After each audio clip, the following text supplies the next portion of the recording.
de todas as áreas. Então, o compliance está ligado a uma questão normativa, de seguir a norma, uma questão ética, uma questão de conduta, é se conduzir de acordo com a norma que rege aquela relação que você está desenvolvendo. Isso é compliance. Hoje, quando a gente vê os cursos de compliance, eles abordam só uma gaveta da história, que é a gaveta da anticorrupção. Mas você não vê, por exemplo, programas às vezes de compliance que vão bloquear um problema de concorrência desleal entre empresas privadas. Existe uma legislação específica de concorrência entre empresas no Brasil, né, que é anterior, inclusive, à legislação de corrupção envolvendo agente público. Então, você tem uma série de situações, e a área trabalhista, como ela é uma área que ela abrange uma grande gama de relações jurídicas, né, desde uma relação empresa-empregado até uma relação empresa-prestador de serviço, você tem segurança e medicina do trabalho, você tem questão comportamental, você tem questão punitiva, então você tem muitas regras que precisam ser cumpridas. E aí é o que hoje em dia o pessoal chama de compliance trabalhista, tá? Mas nada mais é do que você conhecer, porque você não consegue cumprir uma coisa que você não conhece, então você tem que se instruir, você tem que conhecer o que você precisa cumprir, né? E aí criar uma situação de controle de cumprimento dessa regra. Então uma amiga minha falou assim, eu queria tanto fazer um curso de compliance, tá, mas não achei nenhum muito nessa área, não sei o que. Eu falei, a gente está há 30 anos na área. Você não fazia política, não fazia código de conduta, não fazia regulamento de empresa? E quando sai alguma coisa errada, você não fazia uma sindicância para investigar e punir a pessoa? Eu falei, então, compliance é isso. O nome só ficou chique, mas é exatamente isso. É você ter a regra, controlar o cumprimento e decidir o que fazer. E normalmente o decidir o que fazer, dependendo do tipo da falta, envolve uma investigação, que é o que a gente faz através de uma sindicância, tenha programa de compliance ou não. E você define depois, de acordo com a legislação, mais ou menos o que vai ser, que atitude vai ser tomada pela empresa naquele momento. Uma demissão por justa causa, um treinamento, o que for decidido, tá? Então, como é que eu começo um programa de compliance trabalhista, tá? Primeira coisa que eu vou ver, a empresa que eu tô, ela tem um programa de compliance anticorrupção, e se você, normalmente as empresas que têm um programa de compliance, eles têm um programa de compliance só anticorrupção, você não pega um programa de compliance abrangente. E aí eu vou definir com a direção da empresa, ok, a gente vai inserir um capítulo de compliance trabalhista ou vou fazer um programa paralelo. Essa é a primeira decisão. Tá? A maior parte das empresas hoje em dia, as maiores pelo menos, estão com programas de compliance, na realidade focado em anticorrupção, até por uma exigência de governo, uma exigência de fornecedores, uma exigência de clientes, enfim, o pessoal vai fazendo, tem vários modelos, você tem na Bolsa de Valores o que eles consideram um programa efetivo, o CAD o que considera, você tem as portarias que tratam do assunto, mas sempre focado em anticorrupção. Não tem nenhum modelo, não tem um pré-requisito para um compliance trabalhista. Tá? Então, a primeira decisão é essa. Vai estar um capítulo dentro de um programa de compliance mais abrangente ou eu vou fazer separado. E as empresas têm optado pelo quê? Fazer separado ou nem? Não conheço nenhuma compliance trabalhista. A maioria que tem um controle nem chama de compliance trabalhista. Já tem há muitos anos e é aquela coisa de meio que não vai dar valsa. Mas assim, na criação, agora que está se falando mais. Coisa que a gente já fazia há muito tempo, mas sem um outro nome, que muitas empresas não fazem e que assim, muitos... Nessa área é uma coisa que vocês vão sentir muita dificuldade, pelo menos nesses 30 anos. A área trabalhista ela é uma área na empresa vista como uma área que dá custo e uma área que não há investimento, não se enxerga o que você ganha tendo um controle nessa área. Né? Eu lembro quando saiu o FAP, que é o fator acidentário de prevenção, que é aquela alíquota que pode dobrar a sua folha de pagamento no seguro de do trabalho, dependendo disso em relação ao teu concorrente direto, enfim, foi um esquema muito inteligente que a Previdência fez, com o estudo epidemiológico, enfim, que tem aquela questão da doença, que tem um nexo com o teu CNAE, que é o Código Nacional de Atividade Econômica, enfim, e que pode dobrar uma parte do custo da tua folha de pagamento em relação ao teu concorrente direto, ou até mais que isso, quase quadruplicar se ele tiver uma redução muito grande. E eu lembro que quando eu fui no primeiro curso, que foi até o pessoal da Previdência que deu, isso foi lá para 2010 mais ou menos, não, agora as empresas vão enxergar isso como investimento. Não vão, não enxergam, não olham, não sabem o que é. E assim, eu já ouvi de gerente, de diretor, de presidente de empresa, só olho para a área trabalhista quando o meu gerente de RH vem dizer que eu tenho uma conta para pagar. Eu falei, por isso que você tem conta para pagar. Tudo bem, aí já não é problema meu, porque não é meu cliente. Então vamos lá. O que eu preciso envolver? Autodireção. Sem autodireção, esquece, não vai dar em nada, besteira, não perca seu tempo. RH, Segurança e Medicina do Trabalho e Jurídico. Por quê? Porque eu preciso envolver todo um gerenciamento de pessoas, né? Até para, num primeiro momento, eu mapear a cultura, eu mapear o que eu preciso mudar para que esse programa seja efetivo. Tá? Para que não seja uma coisa para inglês ver. Feito isso, todo mundo está afim de fazer, deu essa analisada de cultura e tal, do diligência procedimental. Então aí eu vou olhar um monte de coisa. Eu vou olhar a documentação, depois eu tenho uma listinha mais ou menos do que normalmente eu olho nessas duas, eu não vou ficar falando item por item, mas só para vocês terem uma ideia, aí você pode disponibilizar o material para eles, que é uma lista de tudo que vocês precisam olhar, tá? Então, documentação, políticas, práticas, tá? E aí você vai primeiro fazer essa BU procedimental, que é o quê? Passar um pente fino, olhar tudo que você tem, comparar com a legislação e ver o que está em conformidade e o que não está em conformidade. E aí você passa para o planejamento de criar essa conformidade, essa regularização, vai fazer uma reescrita de procedimentos, de políticas, enfim, tá? E a alteração das práticas. Então, não é uma coisa que você faz em uma semana. É uma coisa dependendo do tamanho da empresa, dependendo, é um trabalho que leva um certo tempo, tá? E aí, isso aqui, ó, discussão da regulamentação e correção, isso aqui você tem que envolver a autodireção, porque você tem que ter um apoio, né, para mudar, às vezes, práticas que estão muito arraigadas na empresa. Né? Às vezes é necessário um choque de realidade, né? Então nem sempre é muito fácil.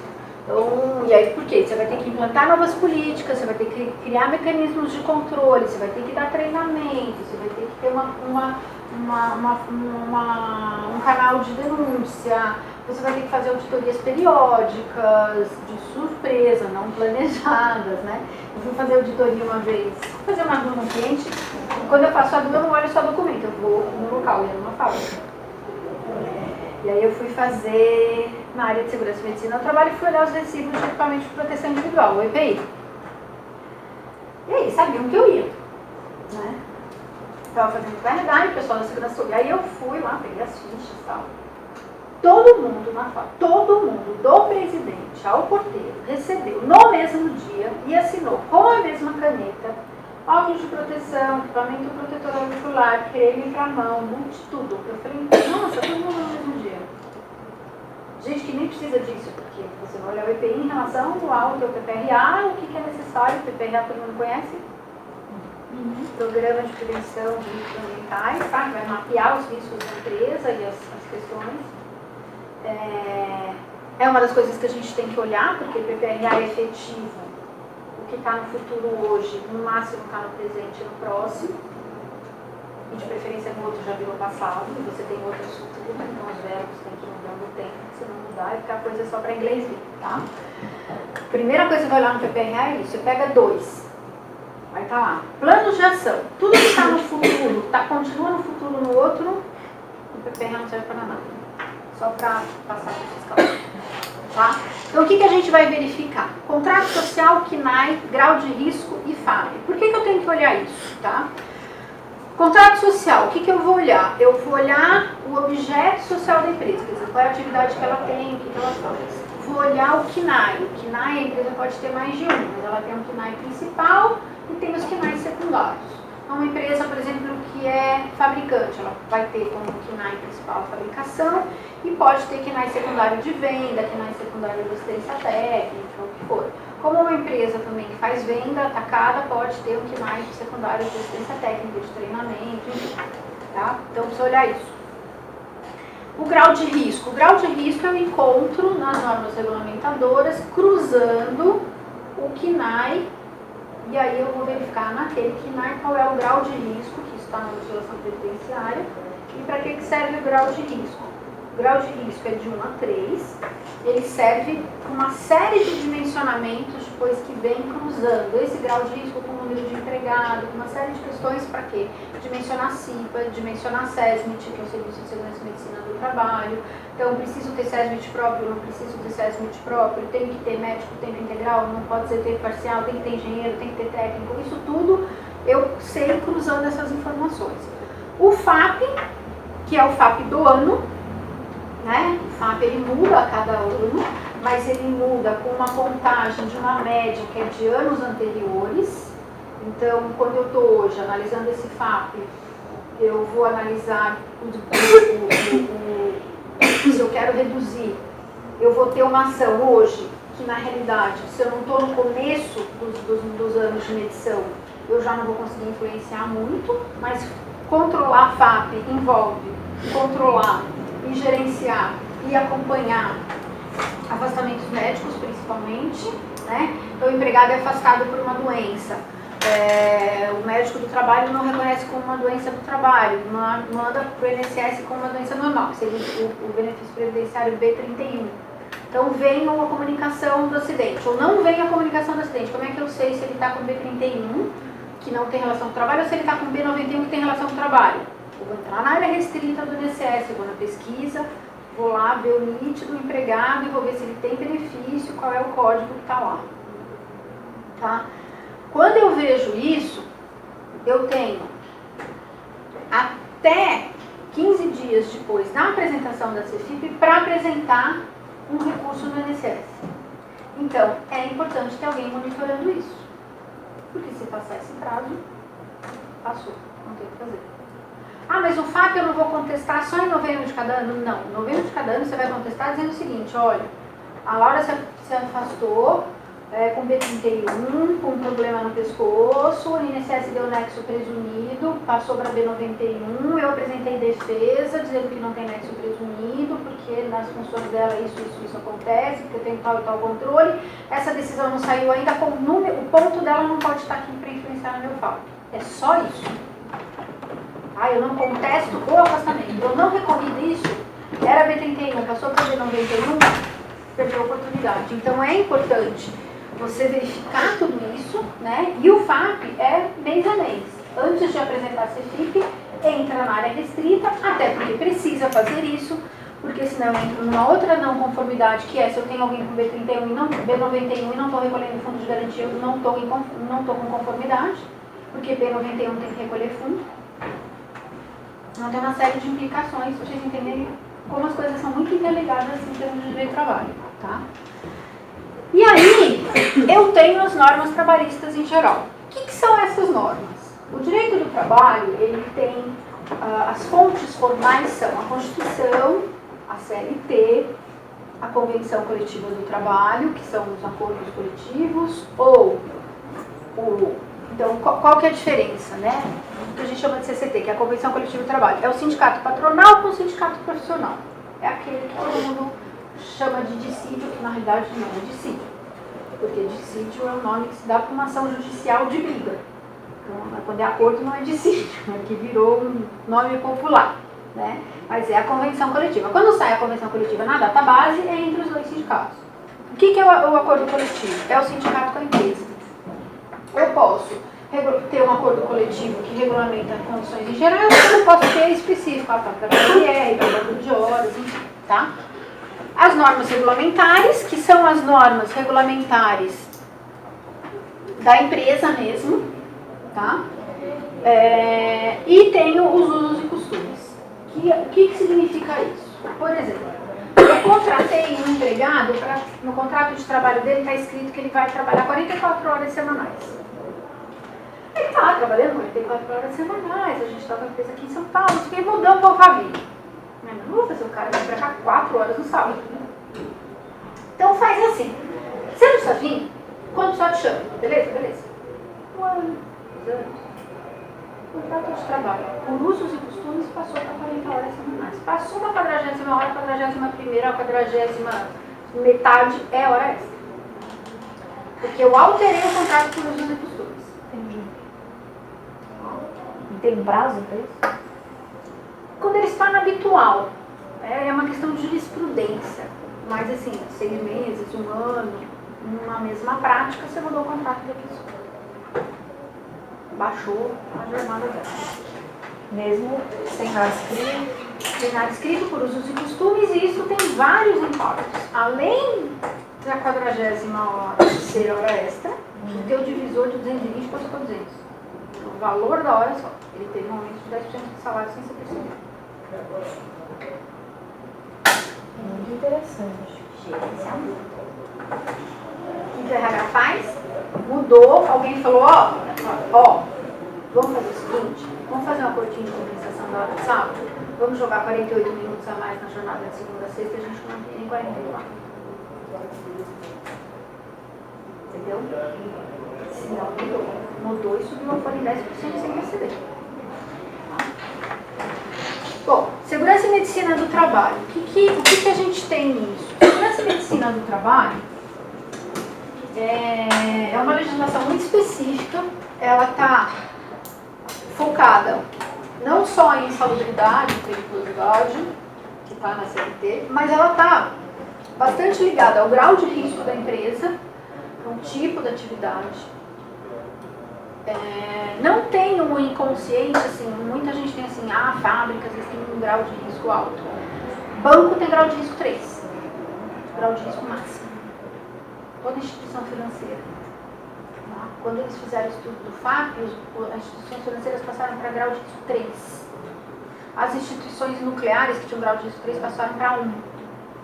Por quê? Porque o grau de risco, quando eles fizeram esse estudo do FAP, ele se relacionou a maior probabilidade de gerar doenças e acidentes, efetivamente, né? É uma probabilidade provável e não possível. Então, como que eles fizeram isso? Como que eles remapearam os graus de risco? E aí é muito importante sempre checar isso. Por quê? Porque às vezes tem empresa que está com grau de risco lá atrás e não viu que mudou isso na legislação previdenciária em 2010, tá? Então, o que acontece? Por que a instituição financeira virou grau de risco 3?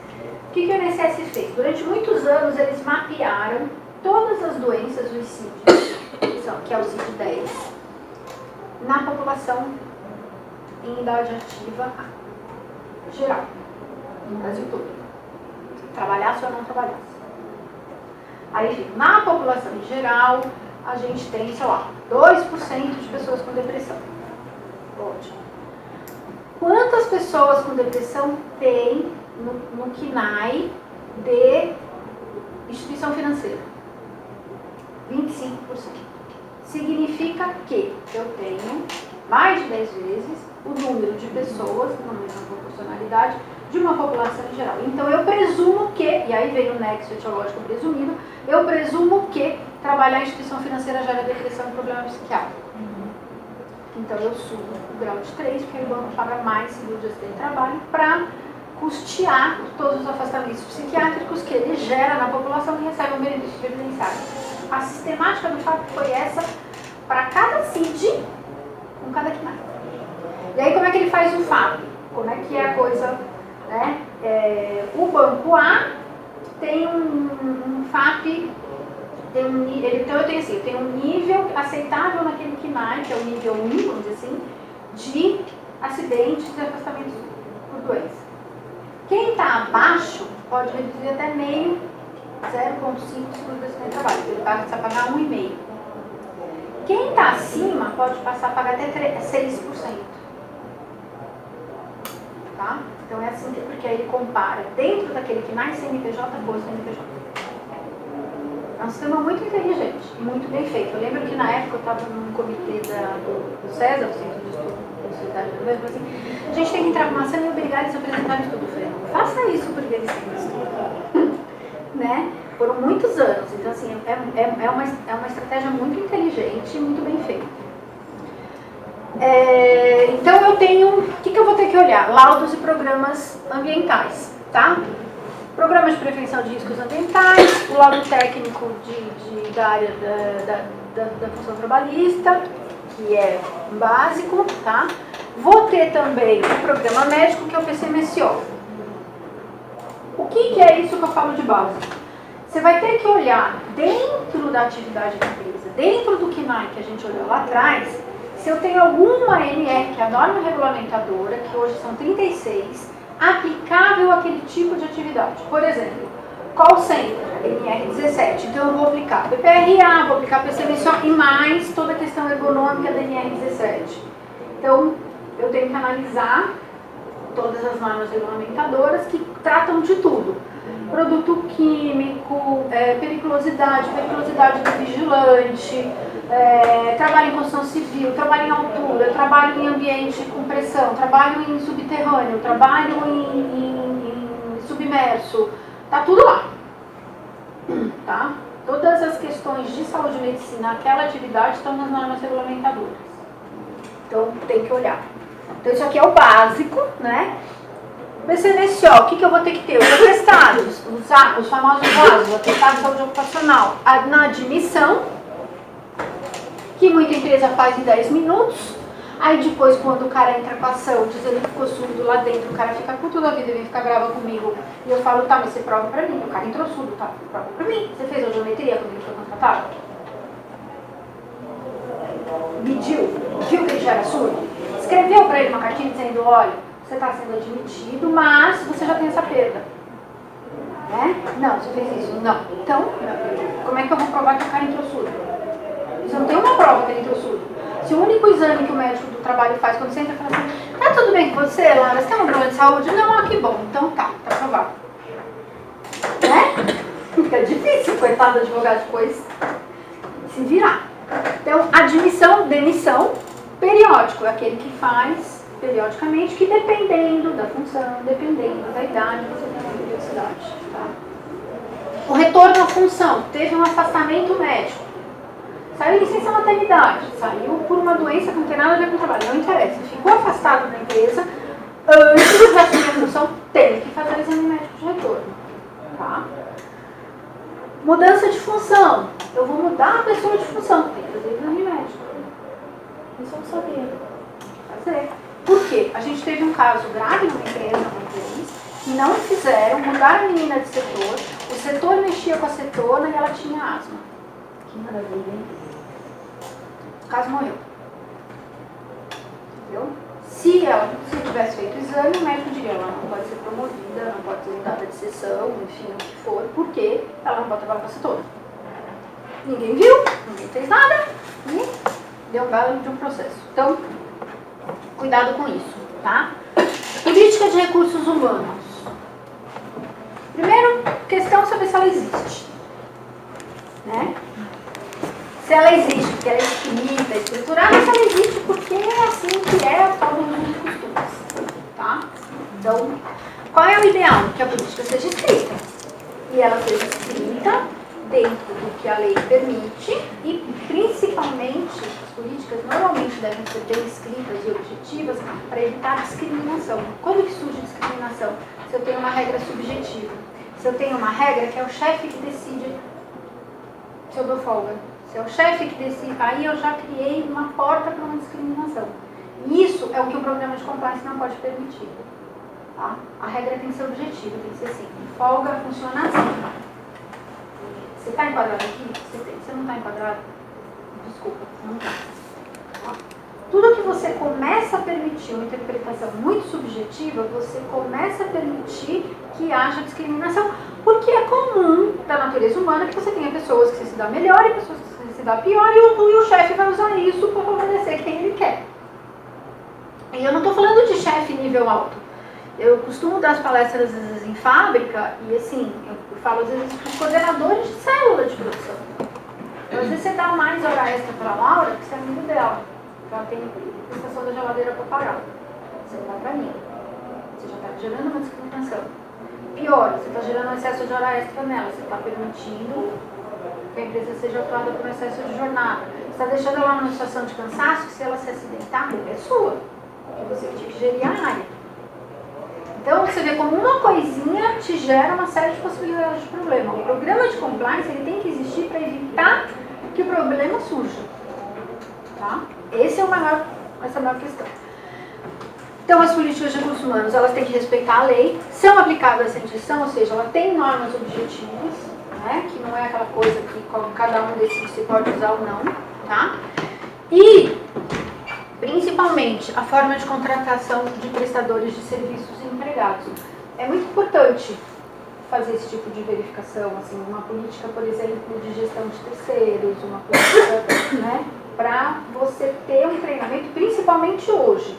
Porque hoje todo mundo está achando assim, agora pode terceirizar tudo. Pode. Mas a figura do empregado, a definição de empregado, a reforma não mudou. O artigo 9º da CLT, que diz que tudo que for feito para contrariar a CLT é nulo, não mudou. Se eu tratar um empregado de um terceiro, ou um prestador de serviço PJ, ou enfim, um autônomo como empregado, ele vai ser meu empregado. Não tem reforma que dê jeito nisso. Tá? E a possibilidade de numa terceirização de uma atividade fim, do vício de gerir aquela atividade, gerar uma subordinação direta é muito grande. Então é preciso tomar muito cuidado com isso. Quem manda, paga a conta. É simples assim. Então assim, não é que eu não posso falar para recepcionista terceirizada como que funciona? Claro que pode. Como que ela vai atender, quais são as regras de segurança. Mas você não vai definir com ela se ela vai tomar bronca porque ela chegou atrasada, que ela, se você que vai falar com ela pode sair de férias, se ela pode sair para almoçar agora ou não. Isso é uma questão de empregador direto dela. Que vai gerir e que no teu contrato civil vai estar lá. Ó, se ela sair para o almoço, vai ter alguém que cobre, como é que vai funcionar, né? Tá? Então, tomar cuidado com isso. É muito importante, sempre que as regras sejam, elas devem ser sempre bastante objetivas e cumprir a legislação. Tá? E a relação sindical? Enquadramento da empresa. Está correto? O que é o enquadramento sindical da empresa? Como é que eu faço o enquadramento de uma empresa? Como é que eu sei se o sindicato patronal está certo?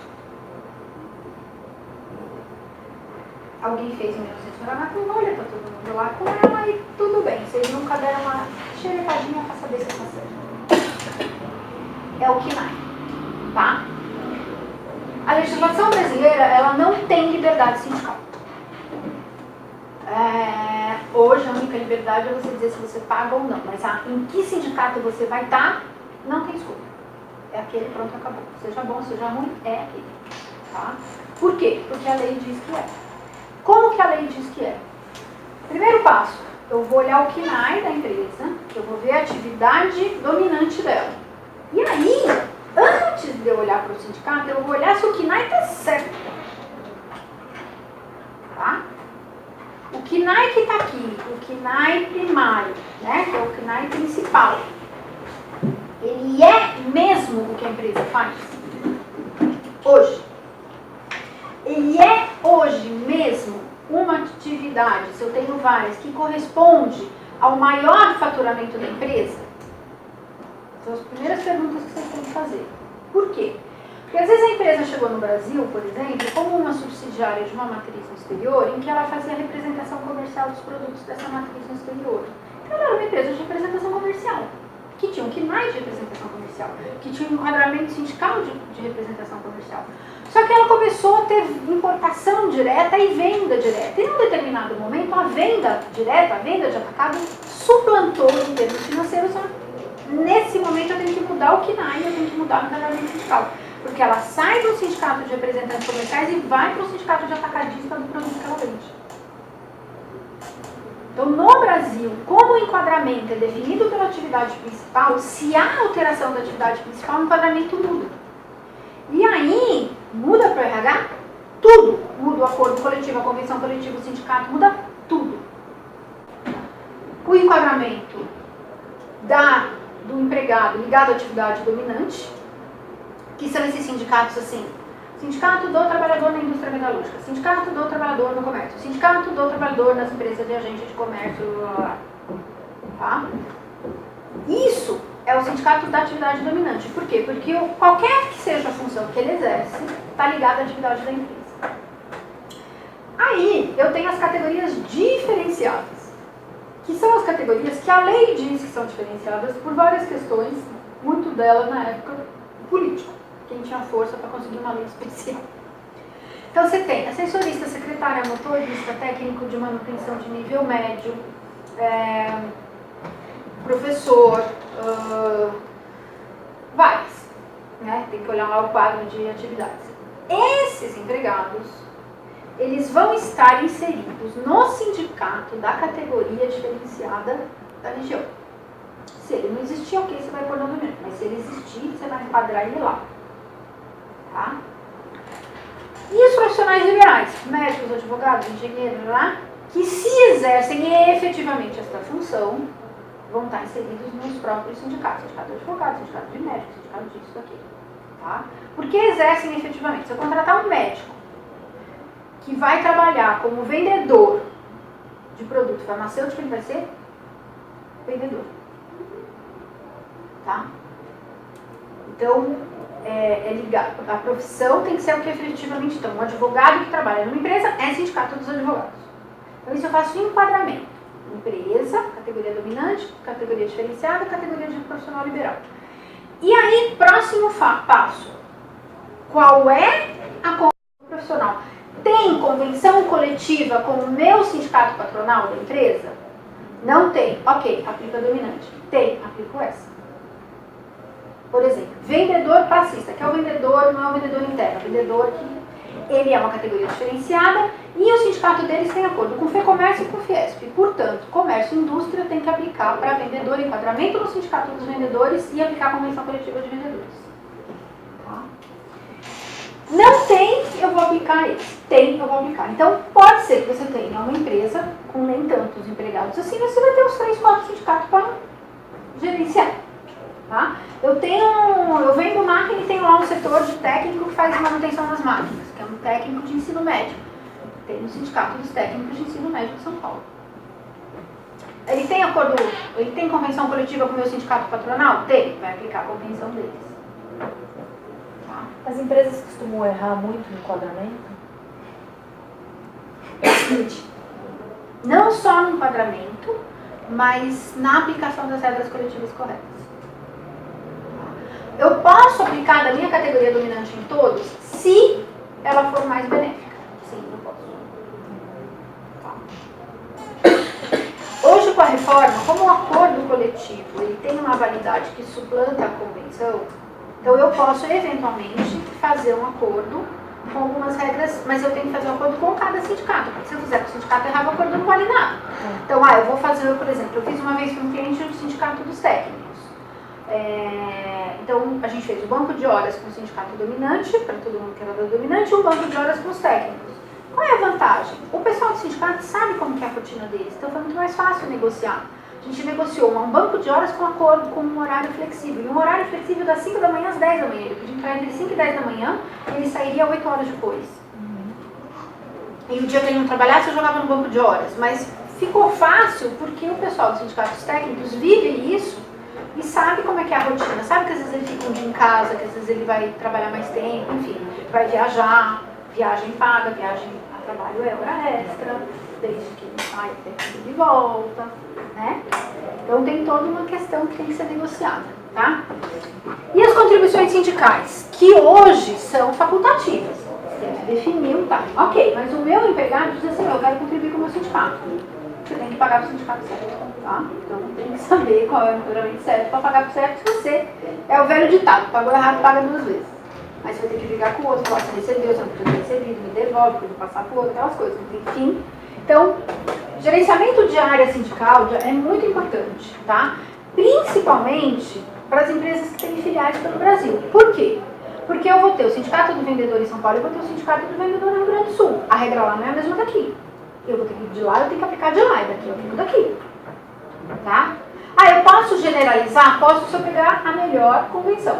Teoria do conglobamento. Não vou olhar cláusula a cláusula, eu vou olhar o geral. Mas, por exemplo, vendedor no Sul. A última vez que eu olhei, que eu estava fazendo um estudo para uma empresa se valia a pena ter frota própria ou usar carro próprio para os vendedores, pagando quilometragem, a convenção dos vendedores no Brasil todo era mais ou menos igual, o valor da quilometragem, limitação para seguro, a questão de PVA, tá? O Sul era assim, R$ 95,00 o quilômetro, 100% do seguro, independentemente do carro que você tiver, se você for trabalhar de blazer, a empresa vai pagar o seguro da blazer, o IPVA integral, mais 8% ao ano de depreciação do carro. Aí no Sul a gente pôs frota própria, que é mais fácil alugar numa empresa de locação e dar o carro para o cara trabalhar. Fica mais barato, né? Então, você tem que fazer esse estudo. Até para o gerenciamento de custos, você tem que conhecer a legislação sindical. Tem que conhecer o acordo sindical, para você saber, como é que você vai saber se é mais barato ou mais caro ter frota própria? Você não pode comparar com a tua política se a tua política desrespeita a norma coletiva, a norma sindical. Então você tem que saber qual é a norma sindical e aí você tem que olhar local a local, porque a base é territorial, mais categoria profissional, dominante, diferenciada ou liberal. Então, assim, eu tenho uma amiga que quando ela começou a trabalhar na Agroceres. A gente acabava... A faculdade ela acabou indo para a área de recursos humanos, entrou meio que como estagiário de direito, mas acabou indo para a área de recursos humanos, né? Fez carreira na área, fez MBA, foi diretora da Aon para a América Latina, enfim, cresceu bastante nessa área. Mas eu lembro quando ela começou a trabalhar, assim, ela tinha, acho que eram 28 sindicatos para gerenciar entre urbanos e rurais, no Brasil todo. Não é muito, tem empresa que tem muito mais. Então, vai diminuir o número de sindicatos? Você acha? Eu acho que os que não têm estrutura, que nunca fizeram acordo, que realmente não têm representatividade, o movimento que eu estou vendo é fusão. Eles estão se unindo. Então você vai começar a ter sindicatos profissionais com uma base territorial maior e com uma força maior de negociação. Porque aí ele consegue, se ele conseguir mobilizar, ele consegue mobilizar uma população bem maior. E quantos somos mesmo hoje? 11 mil profissionais, 6 mil patronais.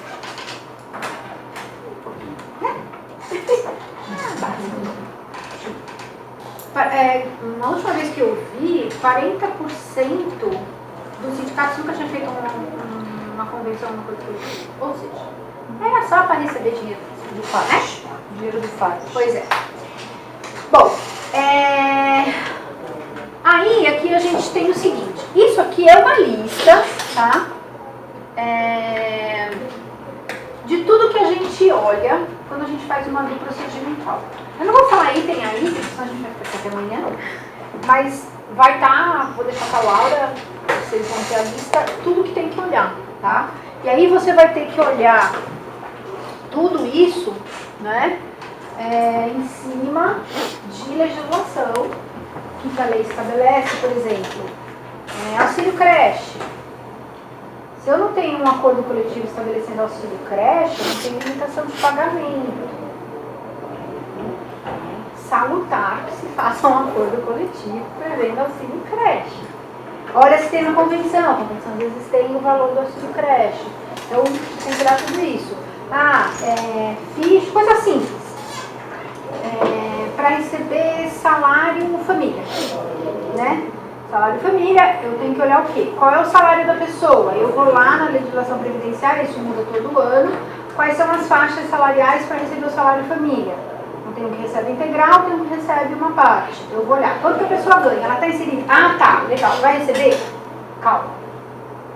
Ela vai fazer a opção do salário família, um formulário, e aí ela tem que ter ciência do inscrito. Então ela tem que apresentar o quê? Todo mês de novembro, matrícula na escola para o ano seguinte e carteira de vacinação completa. Não perde o direito do salário família. Se eu não checo isso, eu posso estar pagando sem a pessoa ter direito, ou se eu não checo o nível salarial que muda a cada ano, que a pessoa pode entrar ou sair disso, dependendo, porque às vezes o reajuste previdenciário é maior do que o reajuste de categoria, eu posso ter um problema de não pagar para quem precisa. Tá? Então, isso tudo é uma listinha um pouquinho grande, tá? Então, se eu tenho autuações, se eu tenho autos de infração, se eu tenho... Por que eu olho isso? Para ver as irregularidades que já foram apontadas na empresa, se foi regularizado, se não foi e tal, tá? A questão coletiva, todos os acordos que existem, todas as convenções de todos os sindicatos, de todas as bases territoriais. Aí, nessa folha de pagamento, tudo isso, ficha de registro, né? A ficha de registro, ela tem que estar numerada em ordem cronológica, ela tem que estar ou separada por estabelecimento, ou se ela for digital, ela pode ser para todos os estabelecimentos, mas tem que ser uma ordem cronológica, tem que ser uma numeração que começou em 1920 com 000001 e dali segue e eu consigo ver essas. Então assim, não inventem número de ficha de registro. Não põe na frente o centro de custo do coitado do empregado no número da ficha de registro dele, que eu já peguei isso em um dia, gente. Isso não existe, isso dá multa, isso dá falsidade de registro. O número da matrícula dele é um número sequencial com ordem cronológica. Ponto. Está escrito na lei. Você quer escrever o bendito do centro de custo da pessoa, escreve em outro lugar, não no número da matrícula. Não é mentira, eu já peguei mais de uma vez isso. Era um número que eu não entendia. Eu falei, gente, mas de onde vinha esse número? Como é que a pessoa que foi registrada em julho tem um número maior do que a pessoa que foi registrada em agosto? Não pode isso. Tem que ser menor. Porque é ordem cronológica. Numérica cronológica. Aí eu fui descobrir, como um maluco, que isso aqui, doutor, é um código. Aqui é o centro de custo. Aqui é o departamento, aqui é o número. Eu falei, ah, tá. Eu sinto lhe dizer, você vai ter que remunerar todo mundo, mas eu sou sorry. Como é que você faz isso? Você tem que começar no primeiro registro que foi quando foi na empresa. Entendeu? E o povo faz assim, eu não sei de onde as pessoas tiram isso. Eu fico impressionada. A criatividade é uma coisa, né, do outro mundo. Então, tem todo esse regramento para vocês verem que nível chega quando você quer fazer uma boa do procedimental. Área de vendas, tem que olhar tudo, tá? Eu tenho horário de trabalho, eu tenho forma de pagamento, eu tenho programa de bonificação, eu tenho remuneração variável, eu tenho documentação disso, né? Estágio, jornada que estagiário faz, aprendiz de pessoas com deficiências cotas, está inserido, não está inserido, precisa ter, não precisa ter, tem, não tem procedimento para ter, não tem procedimento para ter. Tá? Segurança e medicina do trabalho, todos os laudos, todas as coisas, certidão de SESM, teatro de eleição de CIPA, ata de reunião da CIPA do último ano, comprovante de CIPA, tudo que você tiver, fez CIPAT, fez campanha, tem documento, tem mural, tem o que for, guarda tudo. Tá? Muito importante, impacto em fiscalização, impacto em ação de danos morais e materiais por doença ou acidente de trabalho. É muito importante ter tudo bem documentado. Benefícios e ferramentas de trabalho. Isso é uma beleza, né? Isso é o mapa do inferno. Por quê? Porque as pessoas inventam umas coisas que eu não sei de onde elas tiram. Elas decidem às vezes decidem que PLR é remuneração variável. PLR não é remuneração variável. PLR é desatrelado de função. Programa de participação nos grupos de resultados, mas ele não é remuneração variável. Ele é além da remuneração. Tá? E, por exemplo, vale combustível. Aí o pessoal resolve dar vale combustível. Então, vale combustível é um benefício, né? Sem incidência, sem nada. Eu quero ver na hora da rede social onde é que o povo vai enfiar isso. Né? Por quê? Porque vale combustível não é um benefício sem encargo. Por quê? Porque para eu saber se um benefício tem encargo ou não, eu não vou olhar só a CLT, eu vou olhar a legislação previdenciária. Bolsa de estudo. Tem um monte de empresa que tem bolsa de estudo. Programa de bolsas de estudo. Se eu olhar só a CLT, eu faço qualquer coisa. Qualquer gasto com educação não é salário para a legislação previdenciária, não.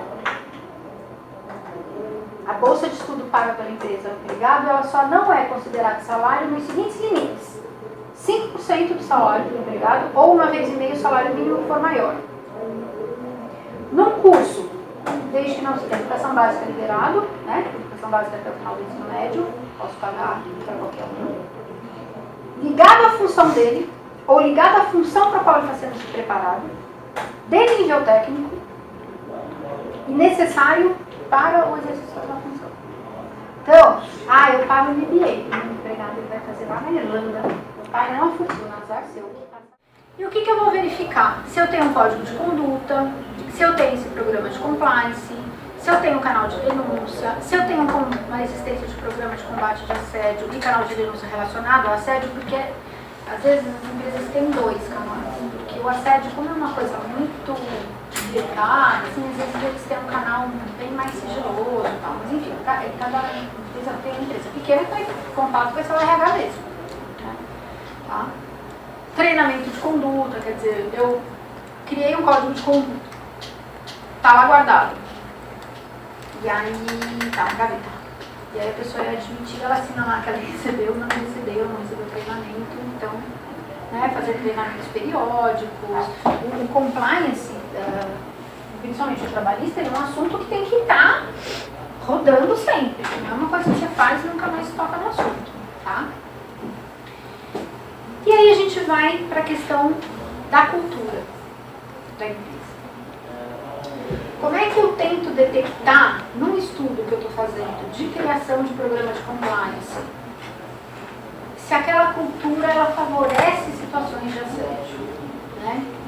Então, o que a empresa espera dos seus gestores? A primeira coisa que eu vou olhar. O que eu espero daquele gerente? Qual é a meta dele, como é que eu trabalho com isso, se eu espero um resultado financeiro alto, ponto e acabou, né? O que isso pode gerar de atitudes no dia a dia que vão favorecer situações de assédio, né? Colocação de metas inatingíveis ou colocação de metas que favorecem uma fraude. Tive um caso num cliente que foi muito engraçado. Ele tinha uma meta de vendas para receber um prêmio. O vendedor, na região do Nordeste, combinou com o comprador da empresa: você compra X de mercadoria que eu atingo a minha meta. No outro mês você volta. Tá? Você imagina o prejuízo da empresa. Agora, por quê? Porque colocam uma meta que é inatingível. É o cara, se você não tem um programa de controle, se você não tem uma cultura de honestidade, de não sei o quê, o cara falou: peraí, mas isso aqui é impossível. Eu sempre venho de 100, você tá querendo que eu venha 500? O que a pessoa às vezes começa a fazer? Se eu tenho um gestor que fala, manda quem pode, obedece quem tem juízo, o cara vai começar a criar mecanismos de fraude. Então é muito importante tomar esse cuidado. Tá? Então, como é que é a remuneração dos executivos? Isso aqui que ela está atrelada. Por que isso? Vocês lembram quando teve a crise nos Estados Unidos, aquele escândalo da GM, a GM pedindo dinheiro e o Obama negando porque eles estavam pedindo dinheiro e ao mesmo tempo estavam dando bônus miliardários para os executivos? Porque a remuneração do executivo não estava relacionada à empresa ter lucro, ter bom resultado e gerar dividendos para os acionistas e manutenção de emprego. Estava focado em uma coisa X que não tinha relação com isso. Então, é importante tomar cuidado com isso, porque isso pode destruir uma empresa, né? Uma questão de sustentabilidade, de responsabilidade social. Tá? Como que são essas metas? Elas favorecem corrupção e assédio? Né? A gente tem casos que saiu na imprensa, por exemplo, de Ambev. Como que os gestores atuam em cima de uma equipe de vendas para que as metas sejam atingíveis. E a empresa compactua com isso. Ela pega o cara que dá problema em Natal, transfere para Fortaleza, enfim, não coíbe a atitude, ela só muda de fazer esse não perdido no Ministério Público.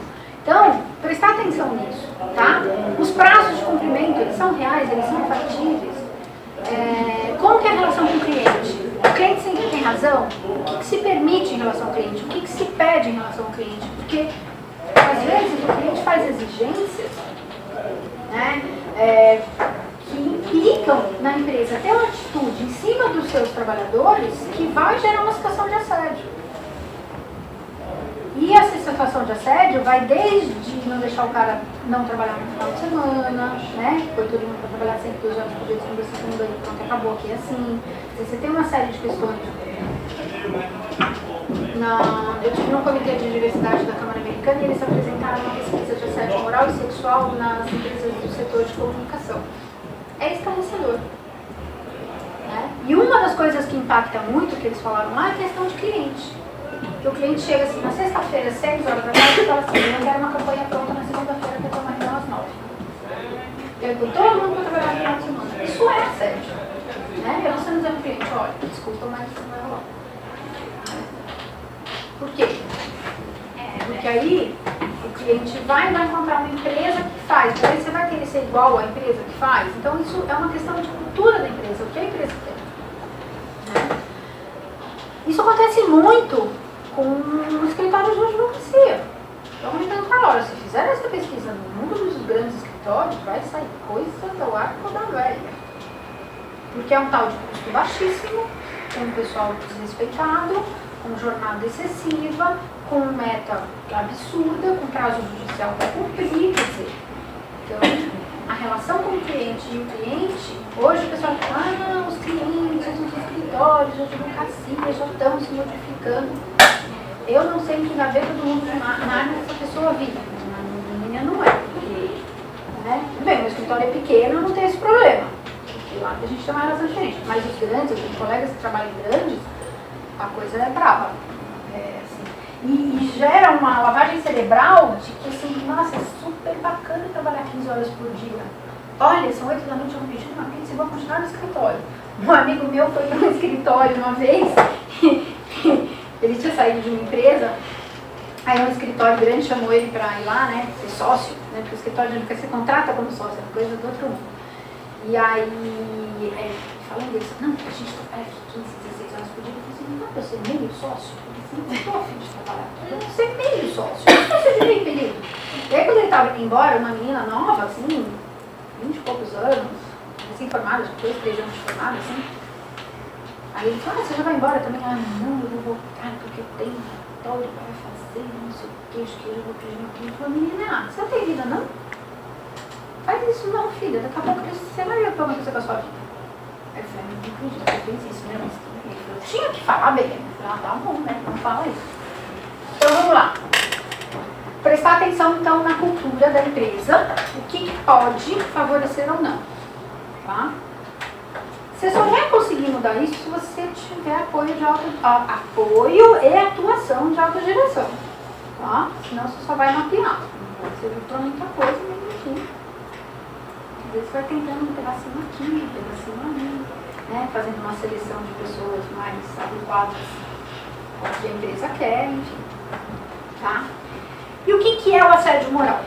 Tá? É uma humilhação reiterada de um profissional, seja por um colega de trabalho, seja por um superior, no exercício de suas funções. E acontece no trabalho, normalmente no expediente. Então, o chefe que xingou uma pessoa uma vez, isso não é assédio moral. É uma atitude que pode até gerar um dano moral, mas não é a figura do assédio. A figura do assédio é essencial essa humilhação reiterada. É aquela coisa que se repete dia após dia. Tá? Então, essa é uma característica do assédio moral. Como é que funciona? Volta lá, Mariana. A questão do... Ah, não sei voltar, não. Não? Não, fala. Eu vou tirar, não sei como é que volta. Só seta pra cima. A seta para cima. Eu sou uma pessoa tecnológica, entendeu? E de colega para colega, como é que funciona? Você tem às vezes colega que é o lugar do outro, começa a assediar. Normalmente é um grupo que se volta contra um. Né? Você tem inclusive de subordinados para superiores. No caso do cliente, que uma engenheira assumiu a coordenação da área e os engenheiros se uniram para derrubá-lo. Isso a empresa também responde quando o assédio moral é entre colegas de mesmo nível hierárquico? A empresa é sempre responsável pelos atos dos seus propósitos. Então, qualquer empregado é um preposto dano. Qualquer ato ilícito, irregular, que gerou dano para alguém, a empresa responde financeiramente. Sim. Qualquer que seja. Tá? Então, nesse caso, a empresa percebeu, nesse caso que eu comentei, e teve umas coisas mais graves, 2 foram demitidos, e aí ela foi fortalecida e resolveu. Mas eles estavam assumindo para tentar tirá-la porque eles não admitiam ser liderados por uma mulher. Essas coisas básicas. Que nem hoje eu faço parte do grupo que chama Felijuris, que é de mulheres na idade fértil, são só no lugar das mulheres, é uma plataforma digital. E o pessoal pôs uma notícia lá no escritório, nem lembro o nome agora, estamos contratando pessoas transgêneras, não sei o que, não sei o que, não sei o que. O escritório está apostando na diversidade, porque os clientes estão pedindo isso, tal, tal. Eu entrei no site do escritório. 4 sócios, nenhuma mulher. 11 diretores, uma mulher. Que diabo de diversidade é essa? Né? Então, isso é mais claro que é marketing. Enfim, mas tudo bem. Então, o que caracteriza o assédio? Humilhação reiterada e repetitiva. Então, essas são palavras-chave, tá? Como eu falei, não significa que uma atitude danosa, grave, não gere um direito a uma indenização. Mas não é um assédio moral. É um ato ilícito que vai gerar um direito a indenização, mas não é um assédio, porque o assédio tem essa questão. Né? E o que se objetiva muito? Pedido de demissão, pedido de transferência, quer dizer, às vezes a pessoa quer que aquela pessoa saia, às vezes por algum outro motivo não dá para sair, né? Principalmente para as empresas que vieram às vezes de ramo público. Então tem muito isso, quer manter o emprego, aquela coisa. Então vai denegrindo a pessoa. Então, o Ministério do Trabalho, ele tem algumas atitudes que eles colocam como exemplo que a gente vai ver mais pra frente, tá? Então, que tipos que eu tenho? Vertical e horizontal, que são o colega de trabalho que assedia outro colega do mesmo nível hierárquico, o superior hierárquico e o que eu falei, de inferiores hierárquicos em relação ao superior, tá? E nem sempre em grupo, às vezes tem aquele que começa a denegrir, por exemplo, junto com o outro superior daquele, enfim. Então, o assédio moral ele pode acontecer de diversos. Então, aí a minha dúvida em relação a isso, das meninas que estão atuando hoje nas empresas, ver se vocês sabem como é que vocês lidam com isso. Porque uma das grandes questões que eu tenho é, geralmente essa queixa chega no RH. Chega no RH de vocês lá. E aí eu vejo que alguns RHs têm que fazer um trabalho meio que investigativo muitas vezes dentro das empresas. Primeiro, é papel de fato do RH ter que fazer esse tipo de coisa. Tem um procedimento, tem uma política que tem que ser seguido para fazer essa investigação. Deveria ter. Ou é papel do gestor, é o papel da área de quem está... Então, aí é de empresa a empresa, o correto é haver essa política, né? Às vezes você tem uma empresa que tem um setor de compliance que investiga isso também, mas normalmente junto com a RH, que o RH é que acaba tendo mais informações gerais da empresa, vamos dizer assim, né? De essas coisas. Mas aí depende de empresa para empresa, quem é que tem a competência para fazer isso. Mas aí o RH tem que chamar essa pessoa, ela pode perguntar para essa pessoa, ela tem que dar voz a essa pessoa. Então, depende muito do procedimento que a empresa tem. O correto é sim. Por quê? Porque pode haver denúncia falsa. Então você tem que dar uma investigada. É o que a gente fala que é a sindicância mesmo. Ouvir as pessoas. Nem sempre a pessoa se identifica, né? Porque às vezes é via um canal confidencial. Aí a pessoa não se identifica que ela está sofrendo. Ela só fala, tipo, a pessoa faz assédio moral. Então, por exemplo, se eu digo assim, no departamento de compras, a Laura trabalha lá e ela assedia todo mundo. Tá, eu vou investigar com as pessoas do departamento de compras. Mas aí você pode fazer, porque assim, eu estou te perguntando porque eu já vi casos de pessoas que foram chamadas por conta de problemas de assédio e que depois reclamavam que estavam sendo assediadas por conta disso. Então, na realidade, você acaba ouvindo todo mundo do setor, né? E aí vai da empresa coibir a pessoa que agiu de maneira errada. Porque, às vezes, essa pessoa, a gente vai ver mais pra frente, mas assim, essa pessoa, às vezes, ela que assedia, ela também está sendo assediada, sabe? É muito comum no assédio moral uma uma reação em cascata. Sabe aquela coisa que acorda a história do lado mais fraco? Então vem assim, você vem lá de uma alta direção, num setor numa sensação de assédio, numa atitude desrespeitosa que vai até chegar no último. O último vai brigar com o cachorro. Mas assim, às vezes acontece isso. Então é importante a investigação para você conseguir detectar onde nasce a situação. E aí, o correto é você ter um procedimento investigativo formal e objetivo, definido em política, que aí entra como uma parte do capítulo de compliance trabalhista. Tá? Agora uma dúvida que a Rafaela falou e eu lembrei. Algumas empresas têm a linha de você fazer as suas denúncias. Isso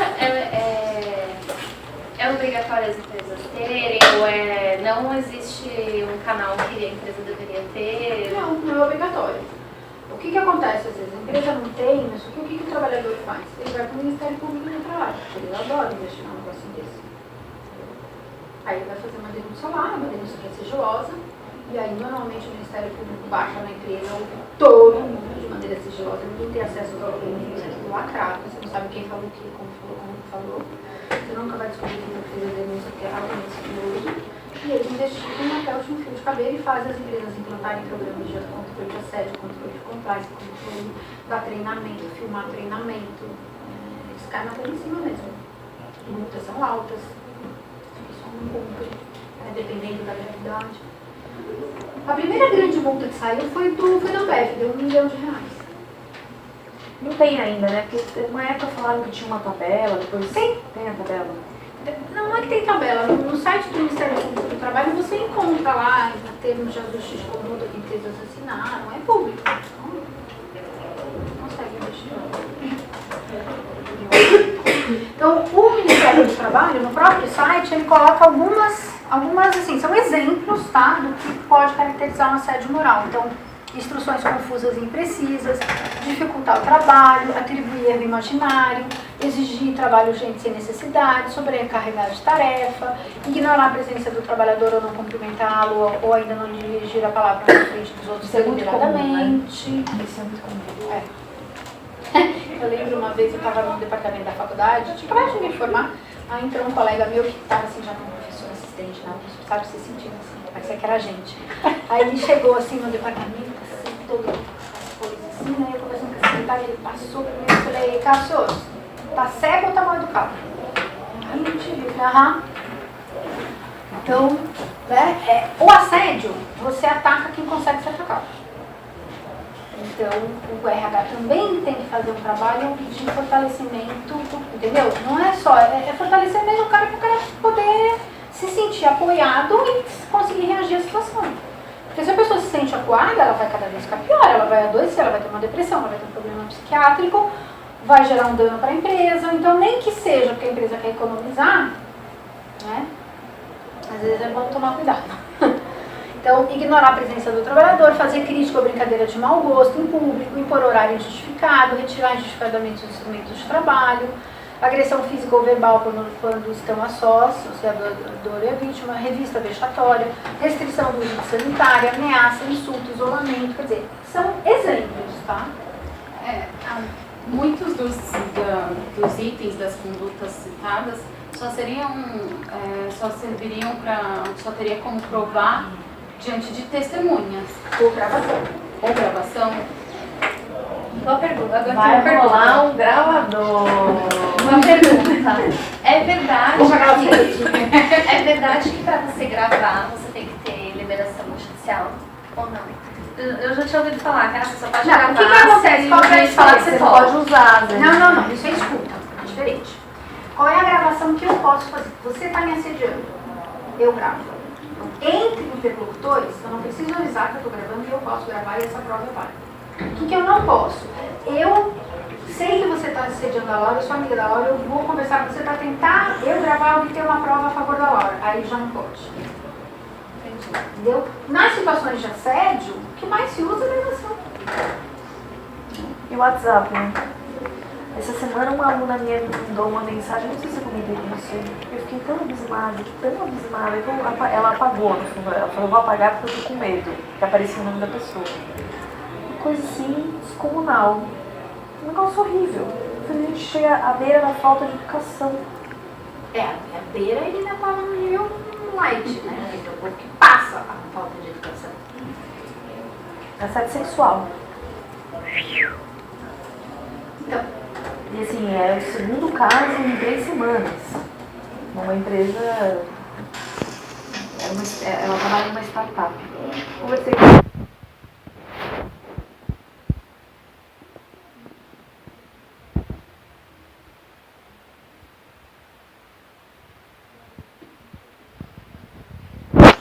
às vezes você até sabe quem pode ser, né? Principalmente quando a empresa é pequena. Mas, às vezes não é. Às vezes é a mulher do cara que foi lá e denunciou. Não precisa ser o cara no Ministério Público do Trabalho, não precisa ser o cara que denunciou, entendeu? Aí o cara tá sendo assediado, não sei o que, a mulher dele se enche as passas pra quer saber, passa a mão no telefone e fala, ó, tá acontecendo isso, vai lá. O que eu fico chocada é com As pessoas não têm educação mais, não. Chegou Houve uma... Foram 2 que ela Você mandou. desacredita, né? Não, eu desacreditei. Eu falei, não é possível que a pessoa esteja se expondo nesse nível para uma estagiária. Uma vez eu tava atingindo... Por que isso não tem ninguém? No WhatsApp. É a certeza da impunidade. É a certeza. Eu Ou faço não sabe, sei lá, sabe o que é? Eu fiquei pensando, é molecão, não sabe, mas gente, é uma questão. Não é. É respeito mesmo, é uma coisa assim. Eu faço parte de um grupo de discussão no LinkedIn que é internacional, de discussão de riscos trabalhistas, né? O pessoal fala muito, Estados Unidos não tem ação, tem bastante, eu também já sei. Sim.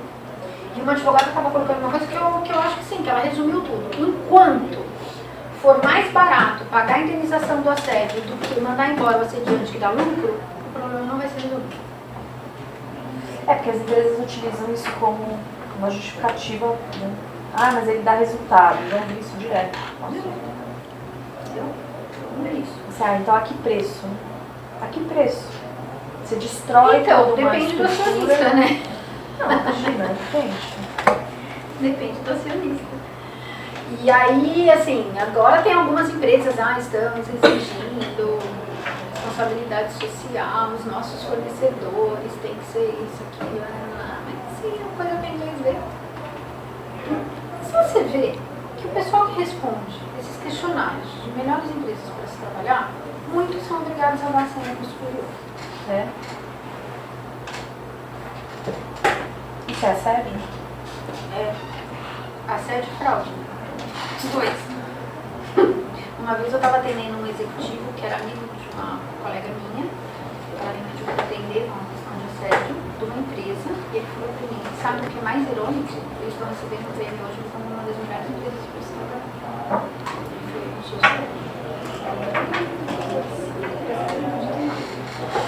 Bom, Código Penal. Eu perguntei uma vez para o pessoal que faz pesquisa, vocês olham para a matéria trabalhista, vocês olham...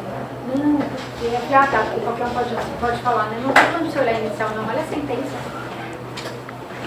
Né? Não precisa olhar a inicial do que o cara falou, olha o que ele foi condenado. Essa história de que o trabalho condena sempre é mentira. O justiça do trabalho condena quando o cara tem errado. Eu nunca vi ninguém tá certinho, tudo documentado certinho e perder. Isso favorece esse inconsciente de que a justiça do trabalho só dá para poder empregado, ele favorece que as empresas não arrumem a casa. Entendeu? Gente, vocês querem tomar um cafezinho? Já acabou. Tem mais, pode continuar a aula. Lá embaixo não tem? Dá uma olhada, peraí. Uma pergunta. Trabalhei numa empresa que teve uma denúncia de assédio sexual e depois investigando viram que a menina que havia feito a denúncia, ela tinha um caso com um relacionamento com a pessoa que ela denunciou. Isso daí tira o direito dela de fazer qualquer tipo de... Então, veja bem. O assédio sexual, você tem duas situações do assédio sexual. Você tem o assédio sexual, que é um crime previsto na legislação penal, que tem que ser exatamente isso, senão ele não é considerado. Que é o quê? Constranger alguém com o intuito de obter vantagem ou favorecimento sexual, prevalecendo seu agente de sua condição superior hierárquica ou ascendência inerente ao exercício do emprego, cargo ou função. Para a área penal, assédio sexual é só isso. Então é o chefe direto, ou o superior do chefe direto, enfim, alguém superior a você, que oferece ele te obriga a uma relação sexual, ou enfim, um favorecimento sexual, qualquer que seja ele, se prevalecendo dessa função de ou vou te mandar embora, ou vou te promover, enfim, pode se oferecer vantagem ou fazer ameaça, faz. Então, para o aspecto criminal é só isso. Tá? Para o aspecto trabalhista, aí você entra numa definição um pouco mais abrangente. O que acontece nesse caso que você falou? Primeiro precisa ver se ela tinha um caso mesmo com ele ou não. Ou se ela estava sendo obrigada a ter um caso. Né? Então, se ela estava tendo um caso, de repente ele estava querendo terminar, qualquer coisa do gênero, e ela se mordeu e fez uma denúncia falsa, é uma coisa. Se ela estava sendo obrigada a ter um caso, é outra coisa. Então, a investigação tem que ser muito cuidadosa. Porque tanto você pode ter denúncias falsas, que podem acabar com a carreira de uma pessoa, como você pode não punir uma pessoa que realmente era um agressor sexual. Então, normalmente, a investigação tem que ser feita por uma pessoa de fora, isenta, que não corre risco de ser mandada embora, de não ser promovida, de não ser transferida, de qualquer coisa, né? Que seja de fora que faça a sua investigação. Para realmente ter. E às vezes, dependendo da gravidade, precisa envolver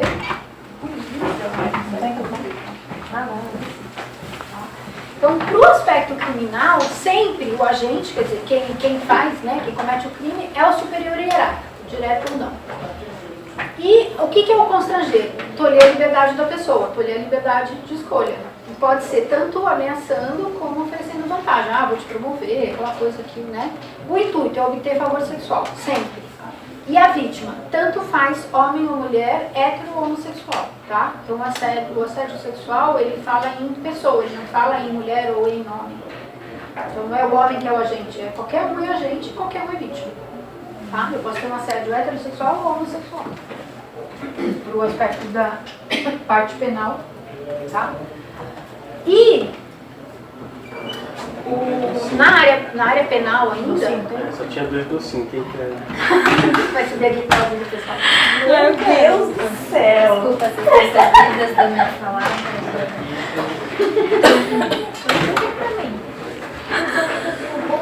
Gente, ó, peguem. Gente, detonar um café, foi isso? Sim, 2 andares. Nossa, gente. Dá pena acreditar. Não tem nada, não tem. Embaixo? Mas será que se não falar com o pessoal da secretaria, não tem o cara aí ainda? Não. Acho que agora não tem como trazer uma auditoria, por favor. A ouvidoria falou registrar uma reclamação. Ela já sabe. Já que o pessoal não sabe comer em grupo, tem que pôr um em cada classe. Né? Bom, vamos lá. Meios executórios do crime, tá?